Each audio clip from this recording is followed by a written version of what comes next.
to do that?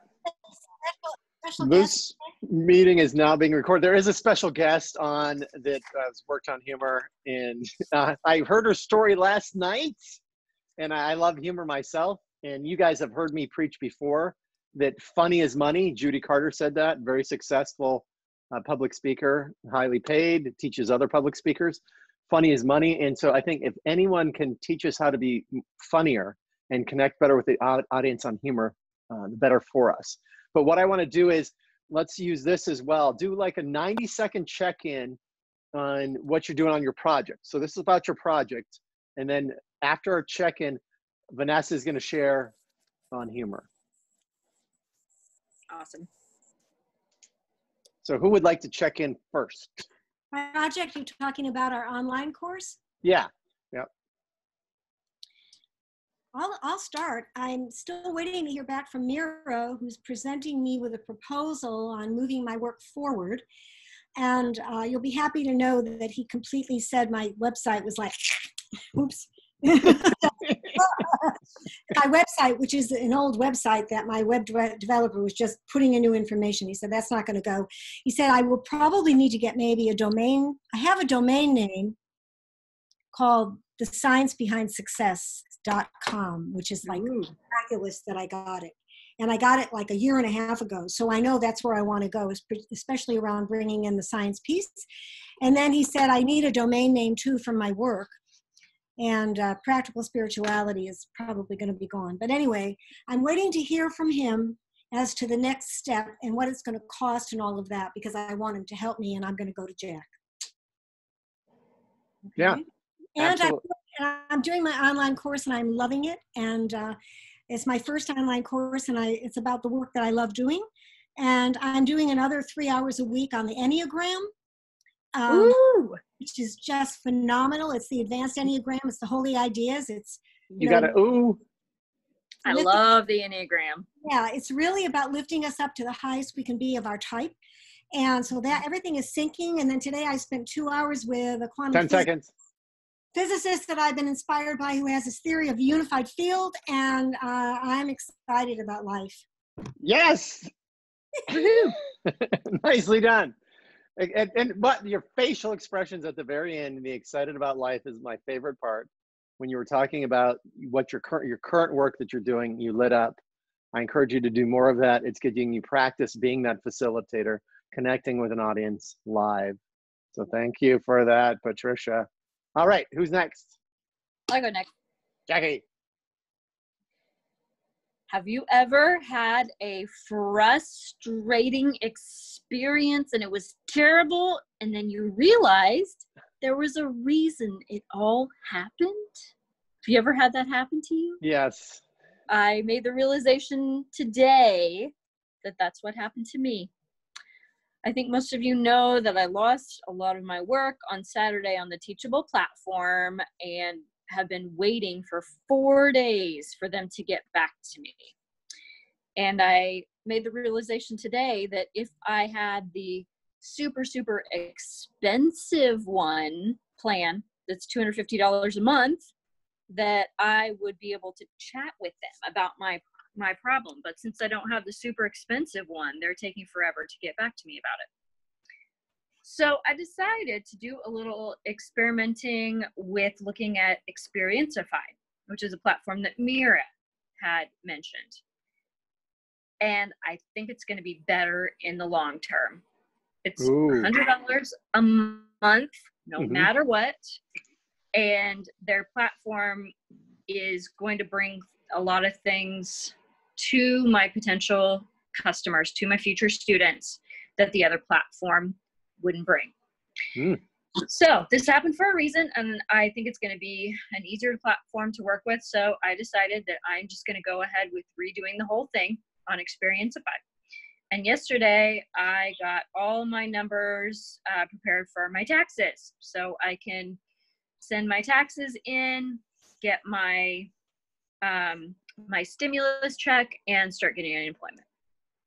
All right. I would have been super frustrated. I probably would have, it would have been a really irring moment for me for that to happen. But yes, I love that you got that fast to there's something in it for you. All right, Pamela. Okay. You know what it's like on this side when you're happy and excited and everything is just fitting into place and you couldn't be happier. Yes. Then on the opposite side, Oh, where everything is spinning, no. you feel like you're spinning plates, only you're in slow motion and you can't catch a plate. Guess where I am right now? I'm on this side and it doesn't feel good. No. And I know that I'm going to get out of it because I never feel like this. And if I do, it's usually for like an hour. I don't know. So I almost didn't come on this call. But you're here. But I'm here. And I decided that this call helps me get over here. And I'm on slide 3 of my presentation. I'm trying to move myself forward even though I'm not feeling good about it. But all those plates that I'm spinning are getting my taxes done. Oh my gosh, I have to choose a Medicare plan. Like, I want to even think about that. I'm meeting with my financial advisor on Zoom on Saturday. I'm going to do a YouTube ad for Blingsy. And I've got a call with someone on Friday about that. There's just so much. And the plates are spinning and I can't catch them. There you have it. That's good. I love it. Thank you for sharing that. I don't love that you've got a lot of plates spinning and it's wearing you down, but those plates that I saw that you shared were spinning actually are some pretty cool plates. Blingsy, but you're talking to a financial planner because you have money.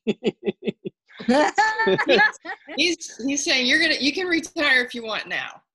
Whoa! But I don't know. So that's pretty rare in this world right now. You're in a know. great position. So look forward to that. It feels wrong. Yeah. So look forward to that call though, and that you've put yourself, Pamela, in position to be able to retire now. You did that, and you all your hard work put it into doing that. So that's one beautiful plate to have up there, and I hope you have a great call with your financial planner. The other stuff, Blingsy, I know it's your passion, and hopefully something cool comes out of that. As well as, I'm glad you're on this call, and I hope we do enliven you. And now we'll have Vanessa. Vanessa can do her 90-second check-in, and then we'll have my quick check-in, and then Vanessa will share like 15 minutes on humor, and if she wants to lead us in an exercise, she can do that as well. Okay, right. Cool. Okay, so my check-in is, let's see. I have a friend of mine who recorded the intro and outro for Blooped. I sent the music and those recordings to my brother who has a record label and he knows how to mix everything. So he is actually putting the music together with everything. So I'm super excited to finally have the intro and outro. And then all I'll have to do is when I do an interview, edit the interview and just drop it in to iTunes, bookend it with the intro and outro and publish it. So that's happening. I'm really excited about it. It's taking way longer to get done, but that's okay. And then another check-in, I have a comedy coach now, which I'm super excited about. I did an interview last week on a friend of mine's YouTube show and podcast, and someone saw it, called me, connected with me right away and said, hey, I want to help you. So with my comedy stuff. So I'm really excited about that. That will bleed into my book. And it's not that I really want to do stand-up, but I want to see if I can get decent at it because I think it's a valuable skill. And part of it is learning how to tell my stories from a comedic perspective and to use comedy and the stories and blend that with the lessons. And I think that's a way more palatable way to share the message that I want to share. So done. Yes. Oh, right. Who are you interviewing, Vanessa? Who are you interviewing? The people that I'm interviewing are people that blooped from a religious cult or a regime of some kind. I've actually bumped into a lot of people who are Russian Jews who left Russia, and they all have fascinating stories. So, yeah. That's awesome. So here's my 90 seconds.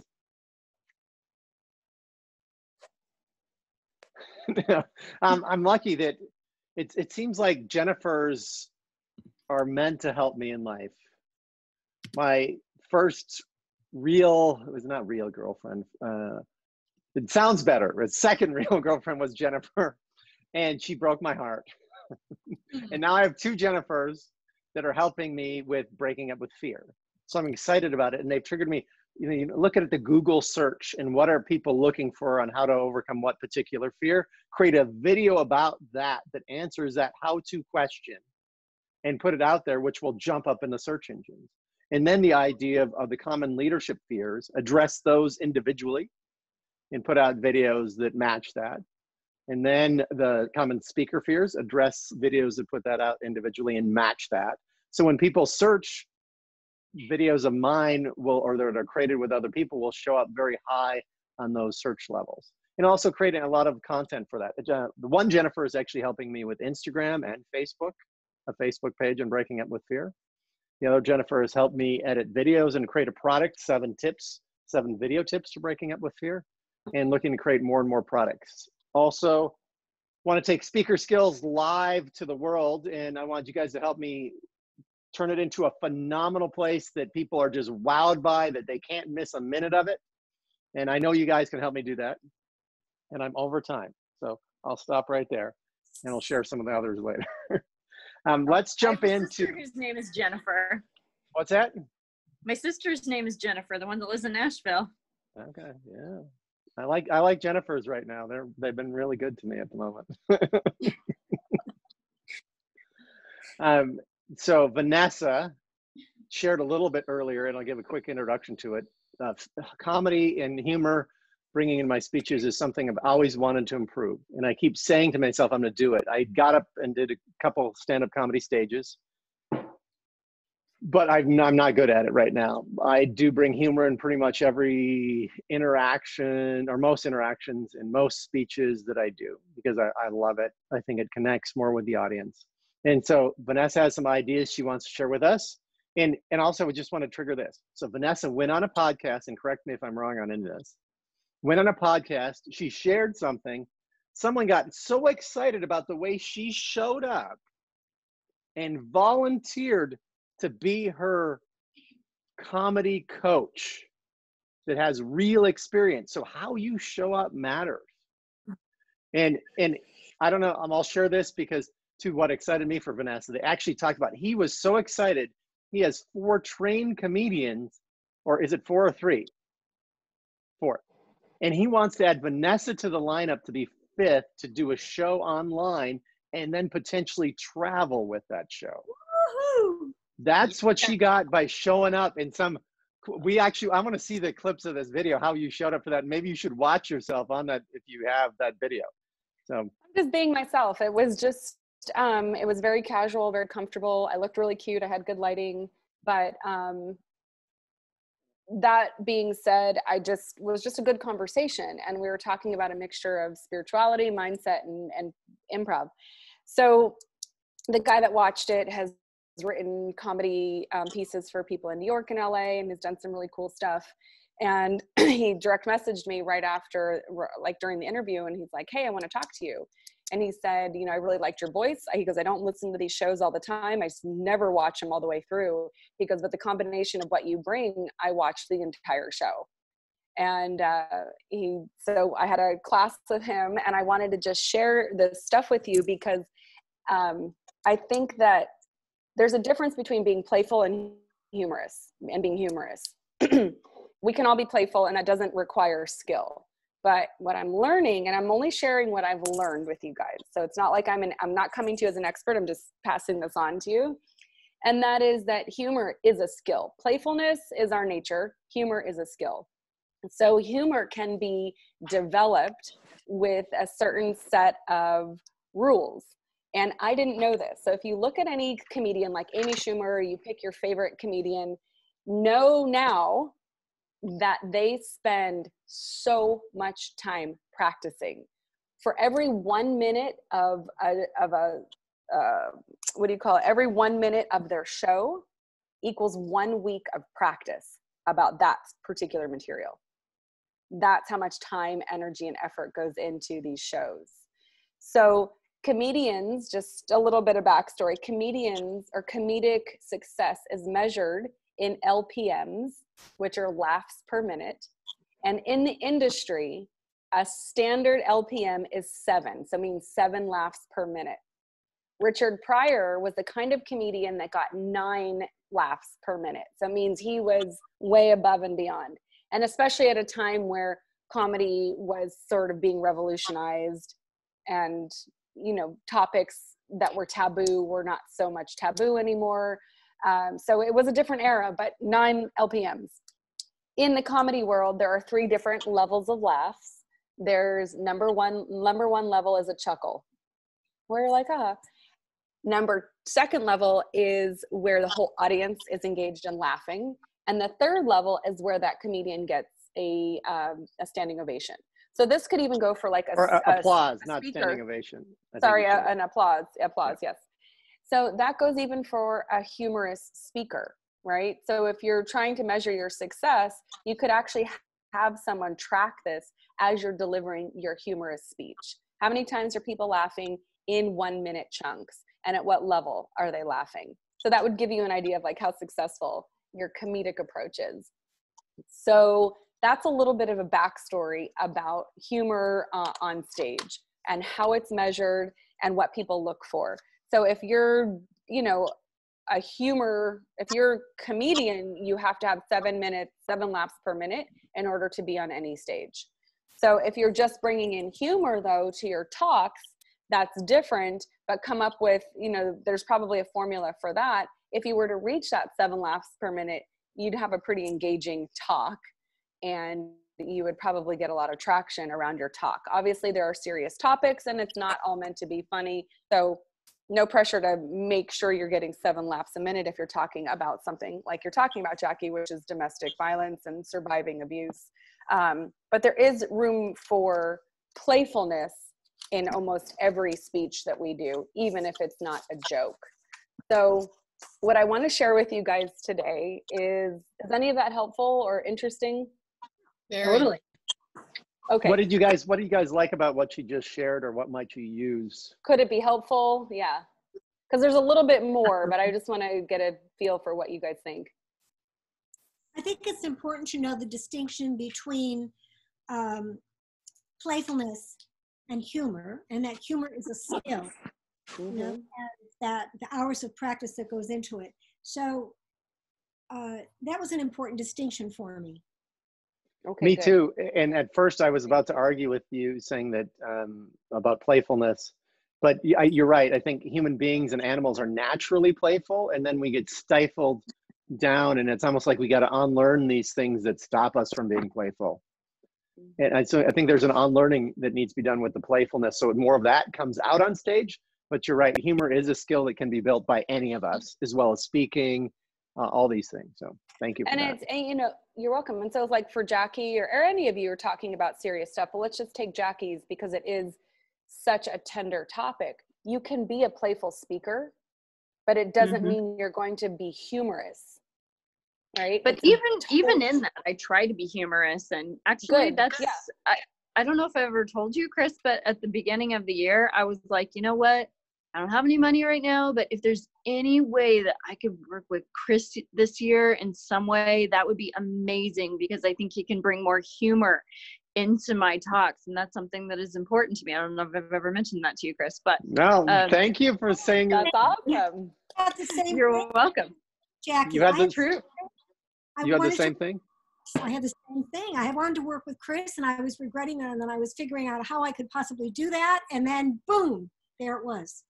See how powerful we are in our manifestations? I think you guys manifested this into being. We did. I missed being coached by you, so I'm happy we're back. And Chris wanted to work with you guys. So this was like a mutual, this was a collective manifestation, you guys. Yeah, to move all of our work forward, including your work and your work, Vanessa. All of our work. Yeah, you guys are helping me create something phenomenal in terms of a program. So I'm so blessed that all of you are here on this call and all the other calls you've been on. So I so appreciate it. And Jackie, thank you for sharing that and bringing that out, and Patricia for adding to that. So it does mean a lot to me. I mean, I'm looking, so I was very serious about basketball life, everything I did. I've been working on getting rid of these programs that stop me from being playful over the years. So thank you. Well, you know And what? so what's cool about it, I was just going to say, I don't know if I would really have discovered that funny girl in me, you know, as far as being playful and stuff with confessions. That really was a speech that gave me an opportunity to, you know, really be myself. And, you know, people tell me in my life that know me well, Patricia, I don't know why you've never thought you were funny. You're pretty funny. And they said, if they know me well, they know that I can be pretty funny.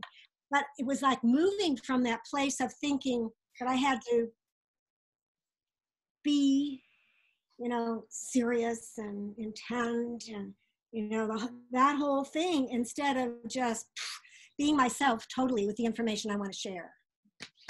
Yeah, thank you. And I love when your humor comes out, because you are, when you would share stuff with me that you hadn't actually worked on and made it serious, you were super playful and super funny. That's why I knew it was there.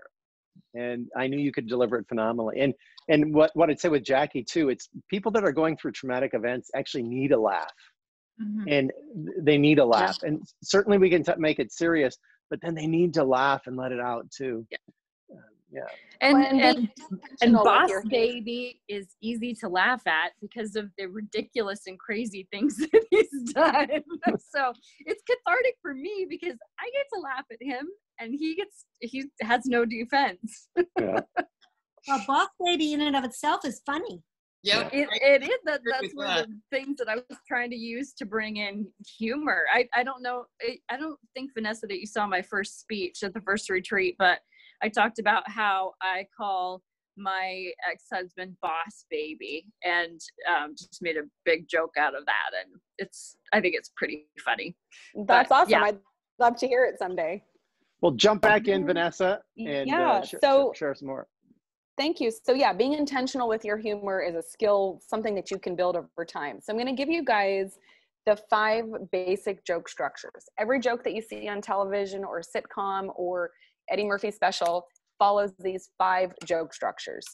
So if you're not going to be a comedian, you don't need a comedic perspective, but that does also help. But we can do that another time. The joke structure. Maybe just touch on that comedic perspective, because I thought that's kind of cool too. Well, the comedic, how about I go into that next? Yes, okay. So the joke structure, so the whole idea with a joke is you are trying to create the unexpected. What makes a joke funny is the unexpected. People are going to start to look at you and see, you know, you're talking about something and they get a feel for you right away and they start to trust you. And then you say something that surprises them. That's what makes them laugh. Because they're assuming something about you and you say something that is contrary to that assumption. So comedy is in the details, and it is in the unexpected. So the first joke structure is a metaphor or a simile. So a metaphor might be, you know, when I got out of the Hare Krishna movement, it was literally like moving to Mars. Like nothing was familiar.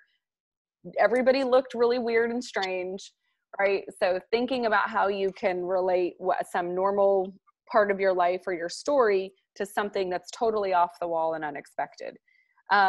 That's number 1. The second comedic or the joke structure is to act out, to use an accent or personification of some kind of character. So when you switch to, when you're talking about your grandma and you drop into your grandma's, you know, body language and her voice, and then you switch back into you, when you, that comedic switch is what makes people laugh. So do you guys know Iliza Shlesinger, the comedian? Love her. Some of you do? Yeah. Okay, so who else is a good character comedian? There's a few, obviously there's a lot of comedians that do this, but I like hers because she'll switch from this super pretty, very polished looking cute chick that's like the girl next door to like this gremlin.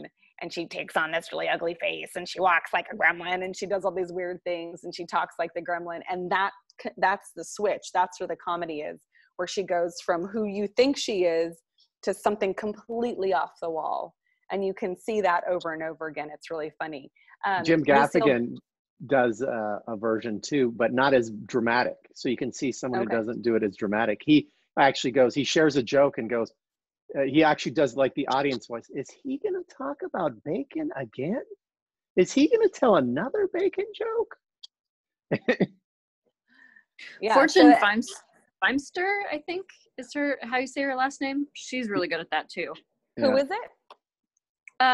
I think her name is Fortune Feimster. Okay. She yeah, her stuff has shown up a lot in my feed, my Facebook feed, and she's I think- hysterical. She's a pleasantly plump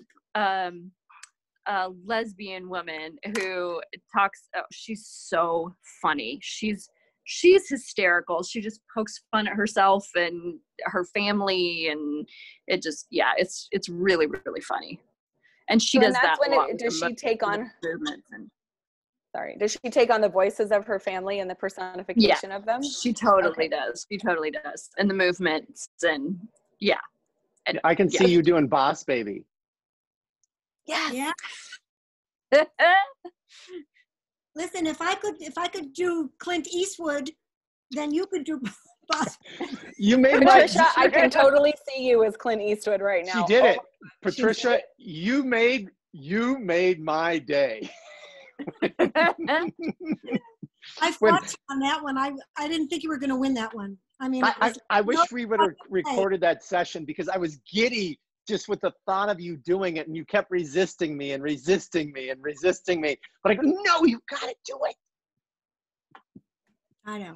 I missed it. I'm bummed I missed that. She'll bring it back. What Okay, I'm gonna good. do, Vanessa, I'm going to send you my 20-minute speech that I did in October, where I went into Boss Baby and the cop and all of those little things there. Yeah. Okay, good. I can't wait to see it. So that acting out is really powerful when you take on the accent and persona of someone else and you come from that perspective. The third one is called the rhythm of three. And the rhythm of three is anytime you're listing. So if you're listing a characteristic of your ex-husband, right? So the idea of rhythm of three is that out of those three, 1 and 2 are the same. And the third one is a surprise. So I went to the grocery store and I was making dinner for me and my ex-husband. I bought some tomatoes, broccoli, and an axe.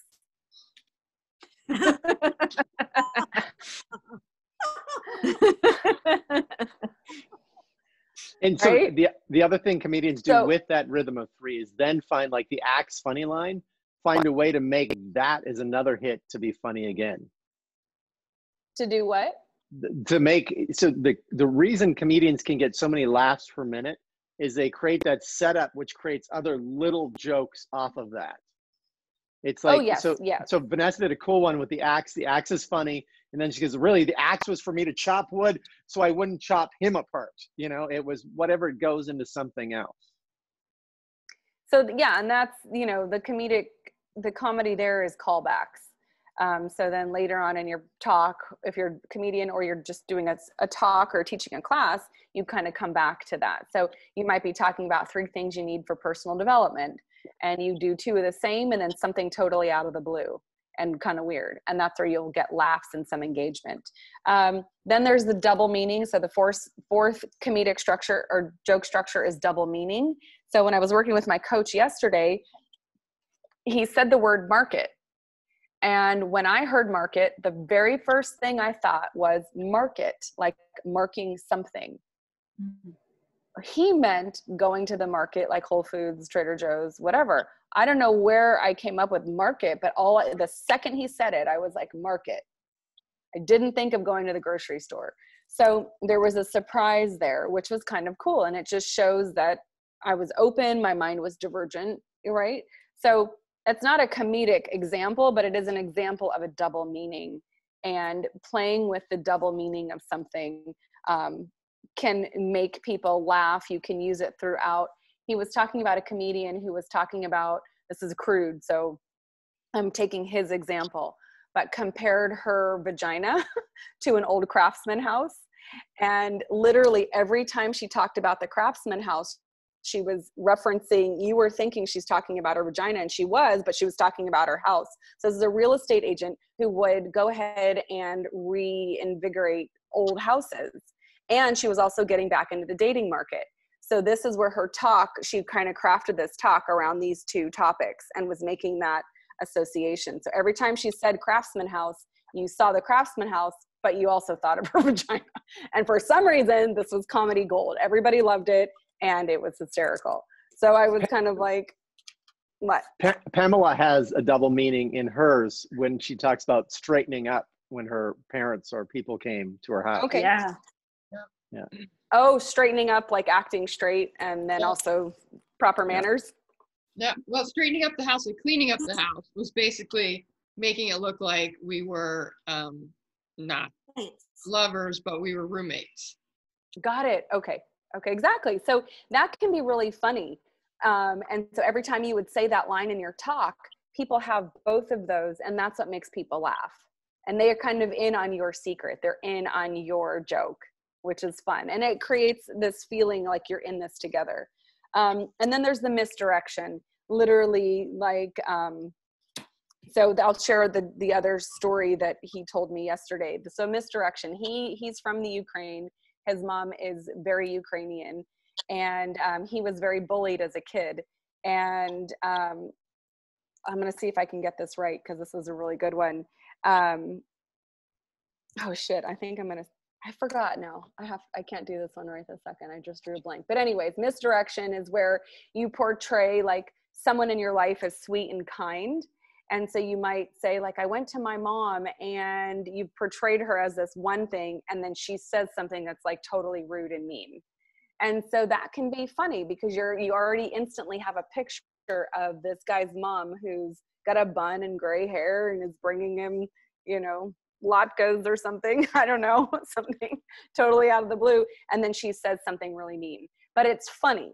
And it just gives you a little deeper perspective into the comedic character that he's playing. So I hope those are fun or helpful for you guys as you're adding humor in your talks, or if you decide to be a stand-up comedian, using metaphor, acting out, the rhythm of 3, double meaning, and misdirection, and figuring out what works for you and your talk and your audience.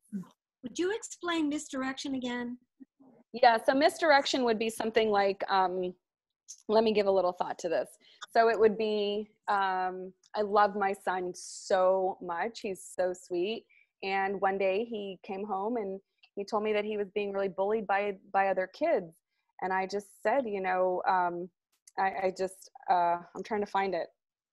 I might say something like, well, tough shit, right? Or Chris, help me out with this one. So yeah, I use misdirection a lot, but not intentionally. But one of the ways I did it was in the one group that got a lot of laughs is someone shared kind of a smart aleck comment. And I said, oh my gosh, if anyone else has a thought like that, please, please, please keep it to yourself. And they were expecting me to say, bring it on. And then I corrected and said, no, really, I love when you share thoughts like that. So please do that.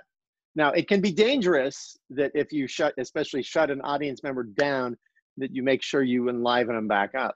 But it got a ton of laughs. Misdirection in that case was fun because you know how to work with an audience pretty well. But this was really like talking about what someone else might do.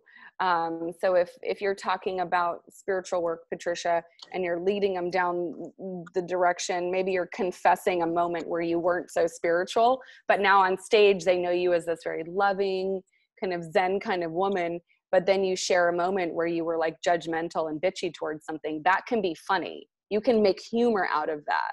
Absolutely. And that's where we see your humanness, right? We see where you're like, oh, she's human. She's just not all zenned out all the time. And that can lead to like, it's almost like a self-deprecating moment. You're turning it on you, but you could use it about someone else too. You can use that misdirection when you're telling the story or telling a joke about someone or something else. Again, it's basically do the unexpected thing. It's like I'm sitting down to meditate and I'm feeling so zen. I can hear my neighbor arguing with his wife and I just feel so relaxed and I scream out, God damn it, stop that. It doesn't fit that character. Right. Yeah, I'm meditating and I'm at peace with the world, and I'm so calm, and you're telling the story of something like that. And then all of a sudden I felt something crawling on my arm, and I just smashed the shit out of that mosquito. Right. That's So a good one. you're like loving all animals. I work at an animal sanctuary. I'm just such a wonderful, happy, I save puppies, and all of a sudden a mosquito bit me and I beat the shit out, like, so it just gets you going in one direction and then you change it. And even though it sounds kind of ridiculous, it totally gets the person or the audience to look at something different. And that's where humor is, or a lot of the humor lives in that moment. So it could be self-deprecation, but in a very constructive, Yes. positive way. So self-deprecation, I mean, I can do that around Confessions of a Perfectionist really well because I am a perfectionist. Yes, you do a lot of that in that. Yeah. And I would hit back to that. So I would encourage you all to work on the speeches works for you and really spend some time on it. And Patricia, if you spend significant time working on Confessions of a Perfectionist, bring in some of these ideas on humor and playfulness, and it will make that speech just soar. Yeah. So they're just fun. I mean, if you guys, when you're doing your talks, I just say have fun with it and play around with it. And I love the idea of, in the bathroom the other night, a mosquito actually came in and buzzed me in the ear. And I go, oh no. I was on alert. And I imagine myself being the mosquito. I go, talking to my buddy, I'll be a little graphic here. I'm going to fuck with this guy. I'm going to just buzz him in the ear. I'm going down, I'm going in. Bzzz. And then you can play that character and Ricky Gervais said this, if you want to be funny, it's almost guaranteed if you play the character of an animal, if you play the characterization of an animal. And you can even do a pen, a razor, whatever it is, you can jump into that characterization. You don't have to be limited to people. Yeah, you have a cat, Patricia. You could definitely be the perfectionist cat. I mean, there's all kinds of fun things. Oh yeah, I love being a cat. I am a cat. That's because I love being a cat too. I am a cat. Yes, you are. I can be my puppy pretty well. Yes. Yep. Can I ask you a question about humor, Vanessa? I really like The Marvelous Mrs. Maisel. And I was curious which type of humor she uses. I know she probably uses misdirection, but what would you say? Her humor style is observational. So this is joke structure. So then there's a style, right? So there's different styles of humor. She uses observational humor, which is anecdotal humor, meaning she's looking at the small things in life, the little things, and she's just making those funny. What's remarkable about that show is the context in which it's the context that makes the show amazing. So back in the day, in the 50s, so her comedic character, this is where this is important. Her comedic character is the good Jewish wife. And the good Jewish wife didn't speak up about anything. She just kind of followed her husband, asked her dad for permission for things. What makes her character so good is that she is the unexpected. She is the comedy because she's going against the assumption of the good Jewish girl. And then what her messaging is different. Also, it's unexpected because she's talking about sex and periods and being pregnant at a time where nobody talked about this, let alone a woman. So everything about her comedic character and her jokes are all unexpected. And that's what makes the show so good. And that's why you love her parents, right? You love her parents because they are the dad who's an academic, but the second he says something non-academic or he has this ditzy side to him, it's totally unexpected. And then the mom just follows along her little prissy life, but then all of a sudden she's rebellious, and that's funny and interesting. And then you have the slapsticky sort of cook, the German cook or whatever she is, Swedish cook. She's just slapsticky and kind of goofy. So that show just defies, it meets your expectation and then on a dime changes it. And that's why we laugh so much and love it. Well, and I agree with everything you said. And I would add this to it. She uses all the things that Vanessa mentioned for comedy. She uses metaphors and similes in her observational stuff. She uses the unexpected or a misdirection. She's going this way and then boom, it goes that way. She does that a lot. She acts out a little bit too. She does a little bit of act outs, but not in a big way. It's kind of in a subtle way. She does use rhythm of three. They all use that. It is on YouTube, or is it podcast, or what is it? Amazon Prime. It's an Amazon Prime original show, and it's an actual show. It's not a sitcom. It's a comedy dramedy kind of. Yeah, it's one of the best shows out there. It's amazing. It. If you want to add humor, and again, it's storytelling as well that has surprises and cliffhangers. So I encourage anyone to watch that wants to watch something good. Schitt's Creek, is another one full of great humor. What is? Schitt's Creek. It's HITTS. I've not jumped into that one yet. Yeah. It's really good. Really well written. Yeah. And well acted. So one thing I just want to say real quick about Marvelous Miss Maisel, and just so you guys see, the comedic persona, which is the good Jewish girl, tells anecdotal humor or observational humor, which is about all the little things in her life, the day-to-day stuff. And she applies these 5 joke structures to her style, which is anecdotal humor. So it's not one or the other. There's 3 different things going on. Yeah, she's mixing that all in. And when I think about it too, she uses double meaning all the time. There's constant double meaning in her jokes and storytelling that she even laughs at herself as well. Yeah. I don't know what it is funny about the Jewish culture, but the Jewish culture really lends itself well to humor and comedy. It does. It really does. Maybe the Italians do too, but. Well, there's so many mannerisms and accents, and there's just so much that goes along with it. There's an entitlement. I mean, there's just so much. There's tone.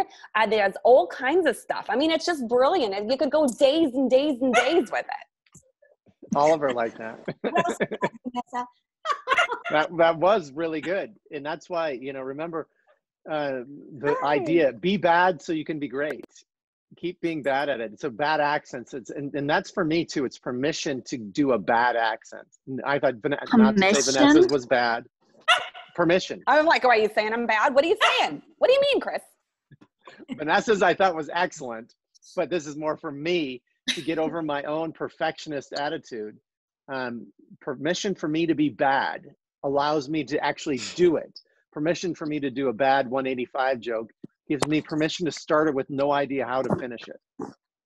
And that will, if I do that enough, I know, and if you guys do that enough, it will turn into, oh my gosh, you will come up with these brilliant things that work.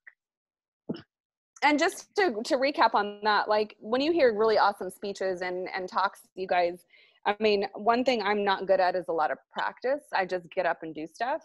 And these webinars are challenging me to actually practice and be more thoughtful. And the comedy stuff that I'm going to be doing, the stories I'll be telling around my life, is going to require me to have a completely different approach with how I show up, which is much more intentional and structured, which feels weird to me. But I think that there's a lot of value in developing these skills, and just, it'll make us all better. You don't have to, again, not being a comedian, but a better teacher and a better speaker, storyteller, for whatever it is you're talking about. Thank you for sharing that, Vanessa. That was awesome. And for me, I have about 4 books on comedy, and I keep meaning to fully dive into it because, and I get, for me too, as I see this, one thing that will help take me to another level is doing stand-up routines, getting in front of an audience and getting immediate feedback. Now, this is when you could be in person, as when I had the idea. And I kept putting it off and putting it off and putting it off. So when Vanessa shared this, I was actually, so one of my scarce programs came up and I was a little bit jealous. Oh my gosh, she's got this amazing teacher and that's going to take her to this. I want something like that. And I can give myself something from, yes, thank you. I got, and I couldn't hear you, muted there. I'm happy to pass on any of the stuff that he's teaching me, you guys, because he literally dropped out of heaven, so I love being able to share this with you guys because it helps me, but it does feel already feels like something I've embodied easily. And so I'm happy to be anything to share with you guys. It's fun. Thank you for coming on. Thank you for doing that. And like Jackie shared how to do, set up a class and use what's that C word that I don't want to say.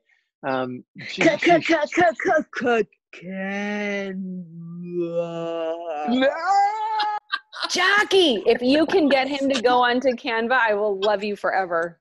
No. I was telling him that my almost 70-year-old dad, I got him to use Canva. Oh I'm God. telling you, it would change Chris's life. Change his life. You're hurting me with this word. It's like my chest feels like it's tightening up right now.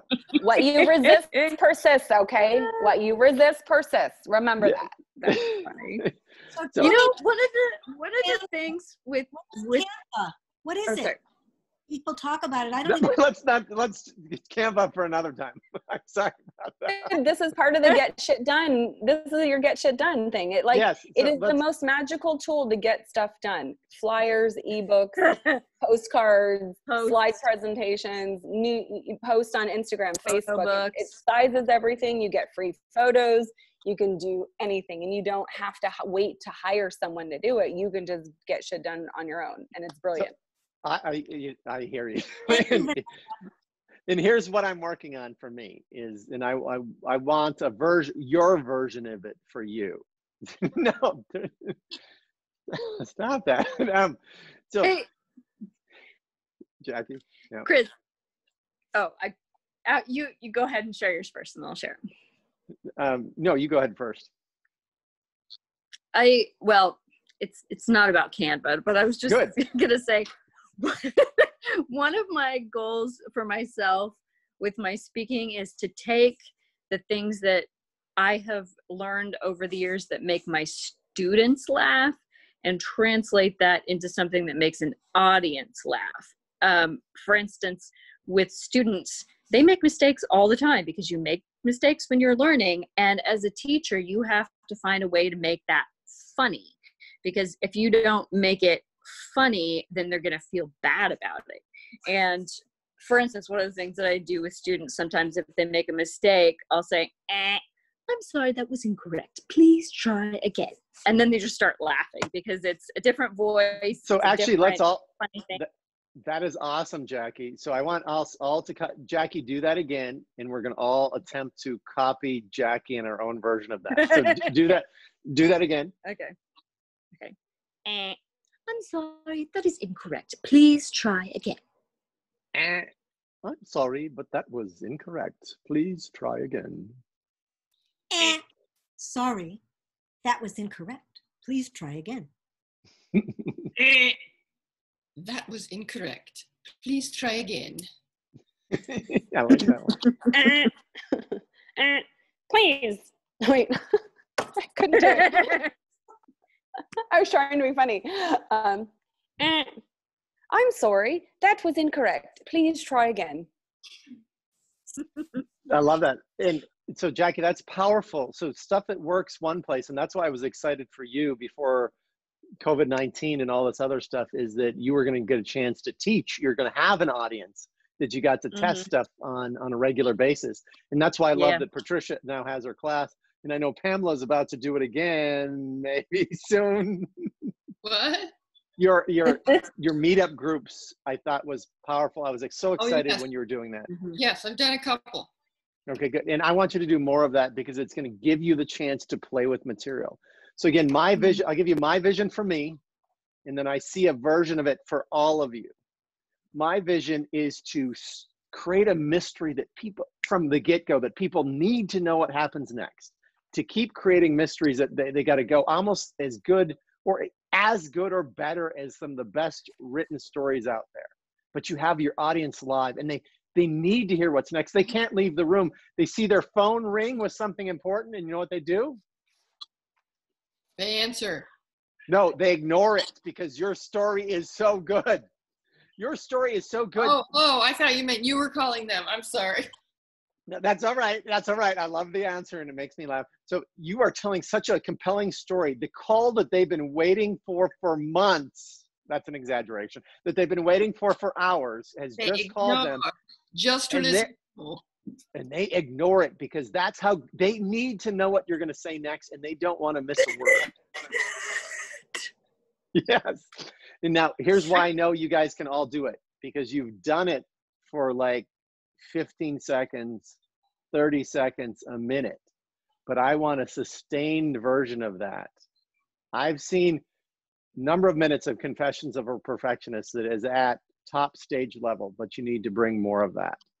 I've seen that with Jackie's speech. I've seen that with Pamela's speech. I've seen people, I've been in kind of the audience and see people go, when Vanessa was speaking, oh my gosh, she's got star quality. And they just loved what she was saying and how she was being. So I've seen that with every one of you. And that's why, and for myself, I want to be able to do that and play with the audience, get them to laugh, get them to cry, get them to feel moved, to take action in their life, to make a difference in their own world, in our greater world. You know, I agree with all that, Chris. And what Jackie, this make a mistake thing, I love it. I mean, think about how many times you can use this throughout your presentations. You do something stupid, someone does something stupid, or, you know. That's true. So Jackie, whatever other ideas you have, share them, because this is brilliant. Okay. Yeah, and know, look, what- I've used what is- versions of that. Okay. So create games. So I did this with, I think the first Fearless speaker group. I said, everyone hands up, you're on the Family Feud. Jackson family, Smith family. And the number one fear, according to our surveys, is? Public speaking. Yeah, someone, you got to hit your buzzer though. Bah, you hit the buzzer, you buzz in, you got to make the sound. Buzz. Yes, Jackson family. And so you play with them, and that brings a laughter, a lightness to whatever you're doing. And when you get the chance to do that too, wrong answer, who's next, you know, whatever. So find things like that where you can play with it. Quizzes, challenges, things like that get people excited. Who knows the answer? Ooh, pick me. You know, get people going. So let's run around here. What is something that can help you, or what do you need help on to get to the next step? Or what is your next step, and what can help you to get to the next step? And let's go through everyone.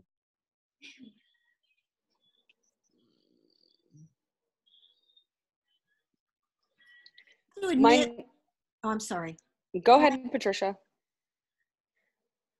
I have to admit that I'm kind of waiting on hearing from TEDx, because if I can go to the next level of audition with TEDx, that's going to be the speech that I'm going to be focusing on, as opposed to Confessions of a Perfectionist. Not that I can't do both, I can do both, but I really want to develop the TEDx talk in which I will bring components of Confessions. So I'm working on both things, but I have to admit, waiting to hear from them. Well, we're supposed to hear from them by the last 2 weeks in April. So I don't know what the deal is there. Well, I wish Bobby was on the call here, and Patricia, what I'd say to that, I'm guilty of what you are talking about. I go, oh my gosh, I have this amazing opportunity, and I get focused on this amazing opportunity. And then I put all the other things aside because, oh, this is going to happen. And and then when this happens, they're going to hire me for that. And then they're going to hire me for this. And then I'm going to, whatever. I would encourage you, as I've encouraged you before, and there's a lot of witnesses on this call to this, master Confessions of a Perfectionist. Yep. Pretend like the TEDx isn't even going to happen. And when it does happen, then go after it. And your TEDx talk will be 2 times, maybe 5 times, maybe 10 times better because you focused on Confessions of Perfectionists and made it great. Because everything you learned to make that great, you can put in your TEDx talk. So please. It's not an either or conversation. I'm doing both. I already have 2 speaking gigs that were postponed, and hopefully they'll happen again. Where I was going to do Confessions, and I've already marketed it to these groups as Confessions. I want you to do it online. I want you to get it ready. And if I'm the only one in the audience, create 30 minutes of it. I will sit for 30 minutes online if you really prepare Confessions of a Perfectionist. I want to see it. So bring it sooner than later. Well, just want to say that with Toastmasters, I'm signed up for 2 speeches in the next month. And I think I'll do Confessions of a Perfectionist and just, really hone it. Yeah. Yeah, and here's what I want you. I want you to do it twice, and I want you, even the same group, you give it again, because actually Oh, Toastmasters. they've all heard it many times, let me tell you. but I get this. Toastmasters know they want to grow, and what some of them get and some of them don't get is you can't give one speech and be great at it. It's like, Vanessa, what was the timing again? If you want 1 minute of your comedy show, how much? 1 week. 1 week. 1 week per minute. Now, I'm not saying you need to do that for Confessions, but I want you to put significant work on that. Jackie, I want you to put that kind of work in on yours as well. And Pamela, you've got an amazing story that will change the world, save people's lives. Jackie has that as well. Please, you guys, get out there and do that. And here's the thing, it's not always going to take a week or, whatever. I mean, that's for humor, but like he was saying, for Amy Schumer, it takes her 3 days now for every 1 minute. So as you get better, as we all get better, we'll be able to dial this in quicker. So don't be overwhelmed by that. Yeah. Yeah, and like Vanessa, if you have a compelling piece of content that you want to bring to this call that will help everyone, check with me and then bring it. Then I'll say yes or no. And most of the time I'll say yes if I think it'll benefit everyone. Like did Vanessa's content benefit everyone on this call? Mm-hmm. Yep. Raise your hand if that's true. Big time true for me. So I'm looking to get better from it. So her content was incredibly beneficial. So Patricia, what's stopping you from, and I hope what I said is I realized I could see that in me. I've stopped my progress because, oh my gosh, I've got this incredible opportunity. I didn't say I stopped my progress. I just said that, You said you were waiting. I should be hearing any day. If I Pretend they're never going to call you, and when they call, it's a big surprise. I do get an opportunity to go to the second audition, then I'm going to be focusing my attention on that speech and Confessions. I'll do Confessions at Toastmasters. I'll just keep going to Toastmasters groups and doing Confessions until I nail it. So here, I'll try one more time. Here's what I see for you. And the other people on the call, please chime in if you see it as well. If Patricia masters 30 minutes of her own content on Confessions of a Perfectionist, just masters it, and she doesn't have to do it all. She can come to us, share a piece of content, and we can, if you twist it this way, I'm happy to share and add a little bit to it. It'll be even better. And then you change it and you do that. How do you think she will be in demand if she masters that speech? I see the thumbs up. Vanessa may be focused on something else, but the other thumbs are up. Sorry. If you master that speech, you will be taken off. So the only thing stopping you is from mastering a speech that you already know, love, and have already demonstrated a level of strength in. So I believe in 30 days, you could master a version of that speech. Not at the, get on a top comedy stage and have 10,000 people in the room, but master in the way it's a speech that people would be wowed at. I believe you can get 20 to 30 minutes of content and unwowing that if you give it the next month. Well, one of the things you guys can work with, I'm not really good at accents. I can do a Jewish accent pretty well. But I have a big Barbra Streisand fan. But Deepak Chopra came on my show in that whole big fiasco. I don't know if you guys knew about that, but you did share the Deepak accent. I can't do an Indian accent. That's what I need help with. You can't do an Indian accent. I can help you too. Are you sure you can do an Indian accent? Okay, I need help with that. And where exactly I would introduce it for the comedic aspects of that. The first time I talked about Deepak Chopra was when I was with Mira and I recorded that speech. And that was before you shook me up a little bit about being funnier. And that's before Clint Eastwood and the ants came in on the scene and the cop with the sunglasses, Right. So I definitely need help with making it funnier. Yeah, Patricia, look, so I've got sorry, Chris, I didn't mean to jump over go, you, Jackie. but I have a TV series recommendation. It's not necessarily politically correct, but it has lots of Indian accents and it's very funny. It's called Outsourced. So I love that. Oh my God, it's so good. Outsource? I wish they wouldn't have canceled that series. I loved it. I know, right? Oh, it was hysterical and has lots of Indian accents. So, when I don't know if you know this, Patricia, but I did a lot of acting in my 20s and for community theater. And whenever I would have to do an accent, I would watch movies and TV shows with that accent to help me kind of drop into that particular accent and that character. And Great. part of it is if you get comfortable actually doing a bad accent in your speech and laugh at yourself for that, Yeah. it works. Yeah. So I've got work to do as far as how I will work in the Deepak, because I'll have a half an hour. I'll be able to work in the Deepak story, and I'll be able to work in the cop story. Yes, please do that. And please come up with other stories that fit as well. And part of it is, think about it this way. Maybe stories that last 3 minutes. And what if you had 20 stories that last from 30 seconds to 3 minutes? And then you share a little bit of content about whatever the lesson that came out of that story. Come up with lots of stories. And so what's standing in your way? Okay, for me, I need traction and I need to have a little success. So I think if I put together this presentation for a free presentation, that will help me feel more engaged and get something accomplished. So that's what I'm going to do. Will that be easy for you to do, or how tough is that, Pamela, what you just said? I don't think it'll be tough. It'll just be like, am I feeling like it's for nothing? You know, have I missed the opening? People are starting to go back to work, and you know, this is You haven't missed the opening. I know. Probably not. And I want to put your online course on my resources page. I know you told me I will promise to get it done soon.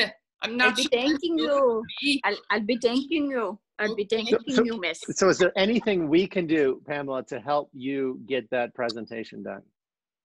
I don't know. It's got to come from me. Okay. You So know, reach out if you need anything, and you know what to do to change your state. You know, get moving. So here's what's Have a dance party. I know I worked out twice today.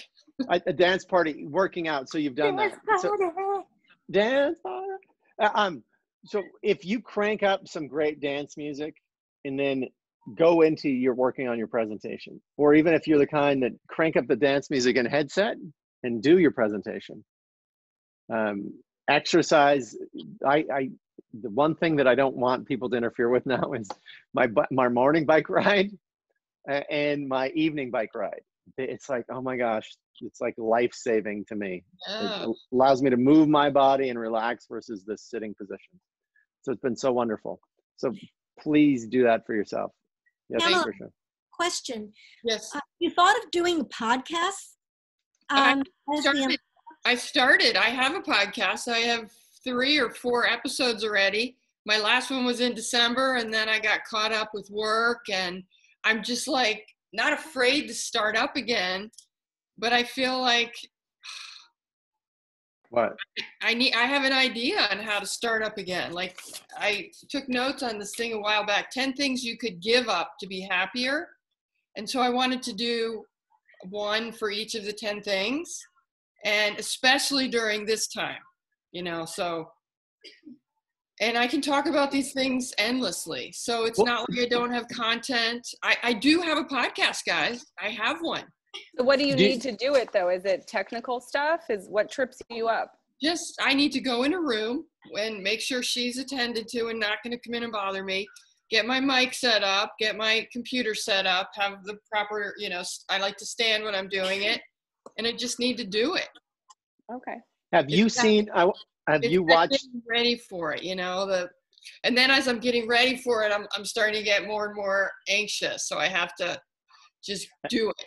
I'll Have you share watched with Stephen Colbert lately? He pops up all the time. Yeah. So I want you to watch his monologue online, the last few.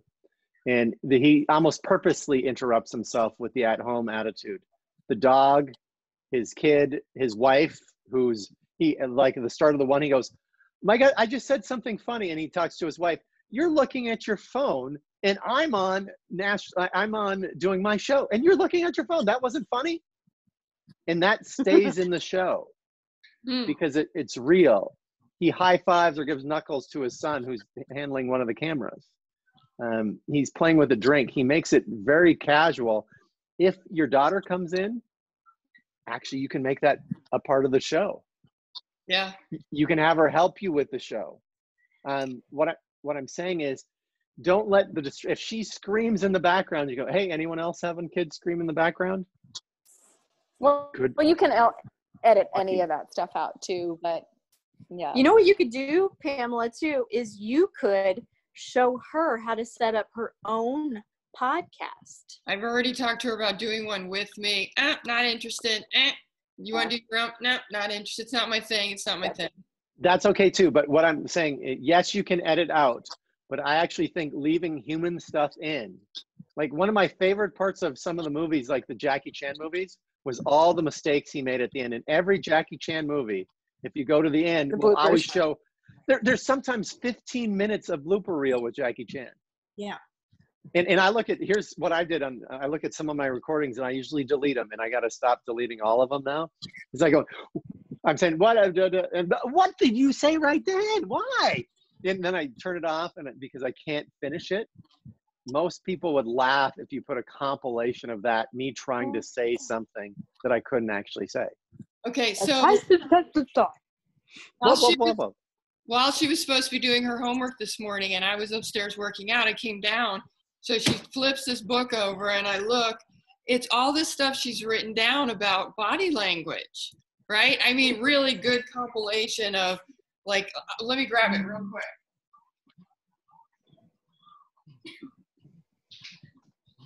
But why don't you jump in, Vanessa, and share? Oh, check this out. Anyway, it's like sadness, droopy upper eyelids, losing focus in eyes, slightly pulling down of lip corners, fear, eyebrows raised and pulled together. You know, she goes on. And then she's got words for customer service. I don't know where this is coming from. Enjoy, splendid, essential, generous. She's got something up her sleeve that she's not sharing with me. But I asked her about the body language part. She goes, well, I just want to learn how to be better at reading people. And you remember that TED Talk that I shared with you guys? It was all about that, reading people. And, well, I think I said this last time, but maybe I didn't. Lie to Me. Oh, yeah. I've seen I loved that show. Pull up the episodes of Lie to Me, and if she's interested in body language, she would love it. It's so good. Love it. And I think it's a powerful tool. I think it's wonderful that she's going after it. Are they both on Netflix, Outsource and Lie to Me? I don't know. Just Google them, and I'm sure they're on find them somewhere. Yeah. Is Outsourced funny too? It's Outsourced is funny. And I loved Outsourced. Is it age appropriate for her? I think so. Yeah, I think so. You might watch a couple episodes to see what you think. Yeah. They don't cuss. It's not sexualized. It's just a little stereotypes about white people and Indian people. It's not politically correct. Yeah, but it's not sexual in any way. And there's no cussing or anything like that. I'm just interested in mastering an accent enough to include it in my talk. Yeah. Well, You'll get it. So be careful actually putting an Indian accent in it. You might leave that out.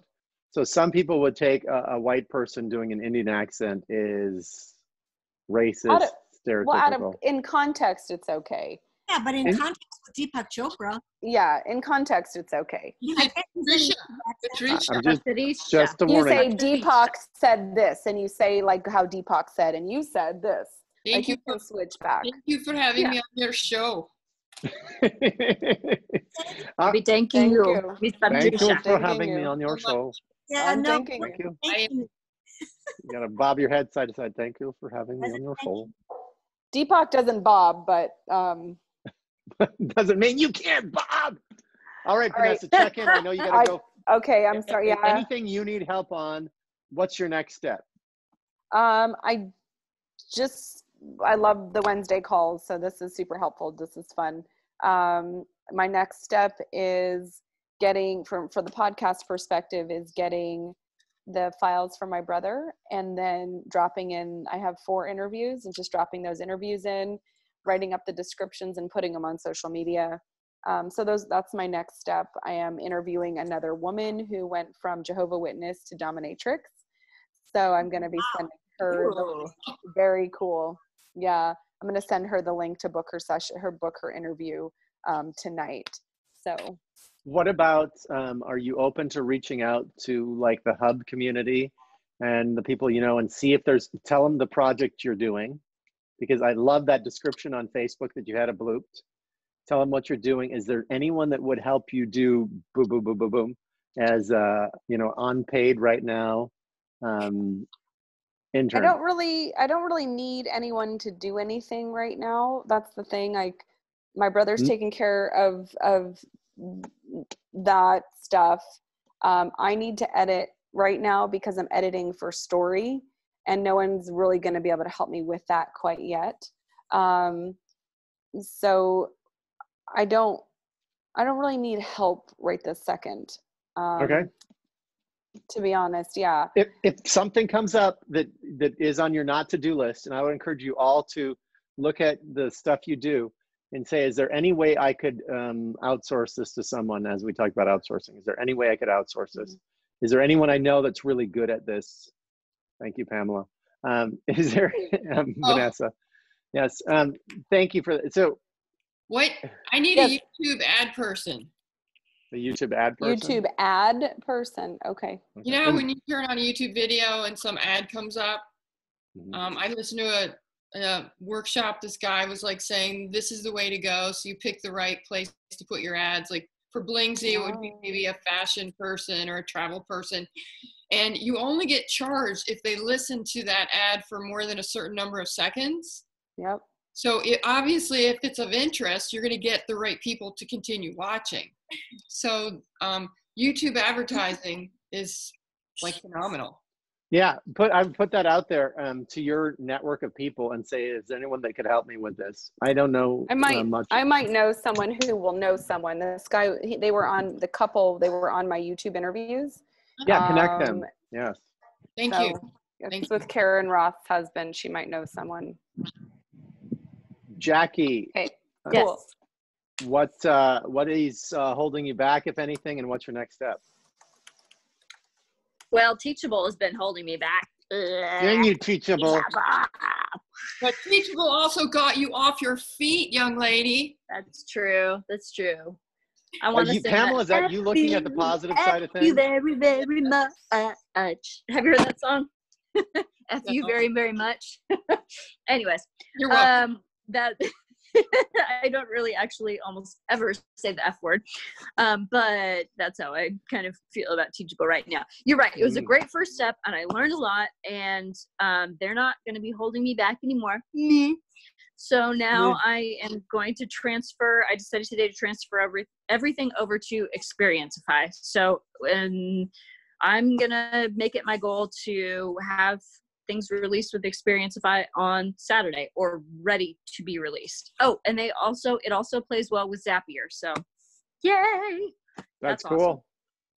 Yeah, that's very cool. So that and getting my taxes done so I can get my stimulus check and unemployment would be amazing. That would be great. Let me jump in. Just a couple things for me that you guys can help me out. I know I asked this before, but I would love actually testimonials on Speaker Skills itself, because I want to eventually market that to executives and also to the general public. And so I love doing it. And so I want to market that out. The other is breaking up with fear. And you're all welcome to be interviewed if you would like to be interviewed. All right, excellent.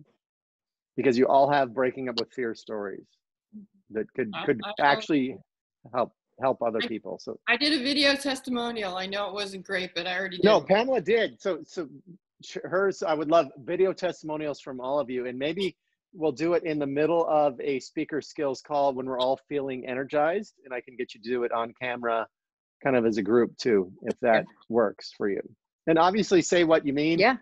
You know, I'm looking for people to what difference it's made for you, that kind of thing. And then, yeah, just I love when you guys are playful and being here and sharing what you are in any way can positively contribute. So Jackie and Patricia, yeah, thank you for sharing those stories. Pamela, for all the help you did in getting me up to speed on the webinar. Vanessa, for sharing your humor skills today. And I do believe, she didn't share this too. Maybe I said it. They're possibly inviting her to tour with them. Oh, they invited me to join this all-female troupe. It's me, one transgender woman, one Filipino, an interracial woman, and then 2 other chicks from San Diego. And he made those distinctions to say that it's a diverse group with very different cultural perspectives that will make it interesting. So I'm going to be working with them for the next 4 to 6 weeks, working on our material and our stories, each of us having different sets. And then they're going to pimp us out. You know, there's a production team behind it. They pimp us out. And then if it picks up and it's good, then they want to look at touring it. So I have no idea, you guys. I've never done anything like this. I can see the possibilities, and I can see you touring with it. And I just throw this out to you, and you can certainly veto it, Vanessa. My daughter is a funny storyteller. I would love for her to talk to you about it. And geez, if the guy's open to having someone else added to that, I think she could be amazing too. All right. Any other final Awesome, thoughts? you guys. Thank you. Comments? I was on a call this morning with Molly Mahoney, who some of you guys might know. She's really funny, prepared performer. And she interviewed a guy named Danny. I didn't get his last name, who has a book called Teach Your Gift. And Danny gave some great information. So I could do like 5 or 10 minutes on a future call. It was phenomenal. I'm going to get his book. He also has a 3-day training boot camp that's going to be free. And it's a different take on everything. After I tell you the 5 to 10 minutes on the next call. I'm already a yes for what you've described so far on, share the 5 to 10 minutes on Teach Your Gift. I think that it would benefit all of us in terms of teaching our gifts. Okay, cool. Yeah. It was really intriguing. Yeah. Can somebody send out the 5 types of humorous jokes that Vanessa mentioned? I will write those down. I'll send them in an email. Would that be helpful for you guys? That would be great. Yeah. Great. Okay. Yeah. Cool. And Vanessa, there's a show that I saw the preview for, I think it was on Netflix or something, and it reminded me of somebody could interview for Bloop to Unorthodox, I think is the name of it. Oh yeah. Have you heard of it? Yeah, I've heard a lot about it. I haven't watched the show. Yeah. Thank you for reminding me. I need it looked to just right watch. right up your alley. Good. I'll check it out. Thank you. All right, you guys. I gotta go. My dog. We'll see some of you tomorrow morning at 9 a.m. and look forward to playing some speaker skills with you. Good. All right. Morning at 9 a.m. Oh my God. Okay. Oh my God. Thank you for that finish. We will be seeing you, Patricia. Yes. Patricia. Have a good evening. We will be seeing you. I will be Patricia. there on time. Have a good evening. Will you? Can we hold you to that? Are you sure? Can we hold you? Yes, you can take it to the bank. Okay. I will take it to to the bank. All right, you beautiful people. Bye, guys. Have a good evening. See you later, alligator. I love you guys. Bye. Love you too. Bye.